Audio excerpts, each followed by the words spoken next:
A gente vê a Igreja Católica em ação por todo lado, não é mesmo? Em obras de caridade, nos seus rituais, em escolas.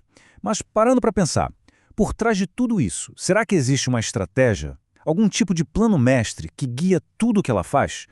Pois é, essa é a grande pergunta que a gente vai explorar aqui. Será que por trás de cada ação existe uma intenção, um plano bem definido? Vamos fundo para tentar descobrir o que realmente move a igreja. E a chave para entender esse plano todo tem nome. É a teologia pastoral. Pense nela como se fosse a estrutura que a própria igreja usa para refletir sobre o que ela faz. Não é só um monte de regra, não.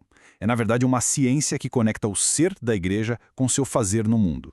Para entender esse plano, a gente precisa voltar lá na origem, nas raízes bíblicas. E bem no centro de tudo a gente encontra uma das metáforas mais poderosas da história, a do pastor e seu rebanho. E essa metáfora se desdobra na missão fundamental que é o chamado tríplice ofício de Cristo, que seria ensinar como um profeta, santificar como um sacerdote e servir como um rei. Esse é o DNA, sabe? O código genético imutável de toda a ação pastoral. É a base de tudo que veio depois.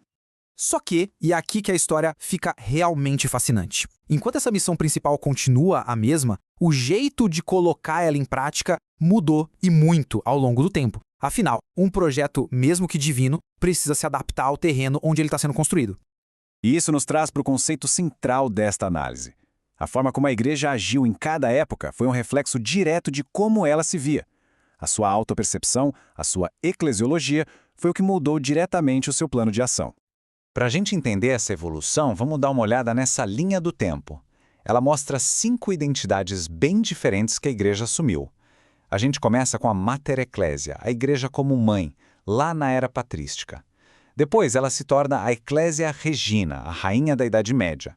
Com os desafios da modernidade, ela passa a se ver como uma fortaleza. O Concílio Vaticano II a redefine como povo de Deus peregrino. E na América Latina surge a imagem da libertadora. Cada identidade dessas gerou um plano de ação completamente diferente. Agora, o que é sensacional neste slide é a conexão direta que a gente vê. Repare como cada autoimagem gera um modelo de ação. A mãe leva a uma pastoral profética, de anúncio. A rainha leva a uma pastoral sacramental, mais de administração. A sociedade perfeita ou a fortaleza levam a uma pastoral coletiva e bem defensiva. O povo de Deus já leva uma pastoral de conjunto, mais colaborativa. E a libertadora, uma pastoral de comunhão, focada na solidariedade. Fica bem claro, né? O jeito que a igreja se enxerga define como ela age. Vamos então para a primeira era. A igreja primitiva se via como Mater Ecclesia, que em latim quer dizer igreja-mãe. A imagem é essa mesma, de uma mãe que gera novos filhos para a fé. A tarefa principal era acolher, nutrir, ensinar e sempre mantendo um diálogo bem aberto com a cultura que estava ao redor. O projeto dessa época, a pastoral profética, era totalmente voltado para fora. O foco era o querigma, o primeiro anúncio da mensagem cristã, e depois vinha a catequese, que é o processo de ensinar e aprofundar a fé. O ideal máximo não era ter poder, mas sim dar testemunho, a martíria, mesmo que isso significasse perder a própria vida. Aí acontece uma virada de chave. Com a aliança entre igreja e Estado na Idade Média, a imagem muda completamente.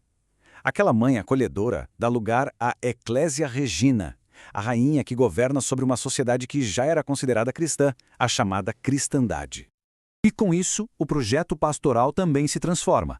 O foco não é mais anunciar para converter, e sim administrar os sacramentos para manter a ordem.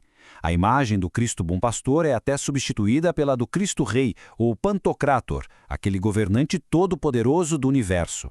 E o ideal de santidade meio que se afasta do mundo, se concentrando na vida monástica. E então chegamos na Idade Moderna, um período de desafios gigantescos. A Reforma Protestante, o Iluminismo, o Modernismo. Diante do que ela via como ataques, a Igreja adota uma nova autoimagem, a de uma fortaleza sitiada, uma sociedade perfeita que precisa se defender a todo custo. O projeto, como era de se esperar, se torna defensivo. A chamada pastoral apologética se concentra em defender a doutrina, em afirmar a autoridade da hierarquia e em proteger a instituição de qualquer influência de fora. A energia pastoral era gasta mais para proteger os muros do que para sair por eles.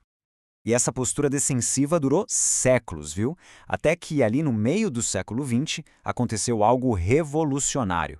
A Igreja, através do Concílio Vaticano II, decidiu de propósito mudar seu projeto, baixar as pontes da fortaleza e abrir as portas para o diálogo.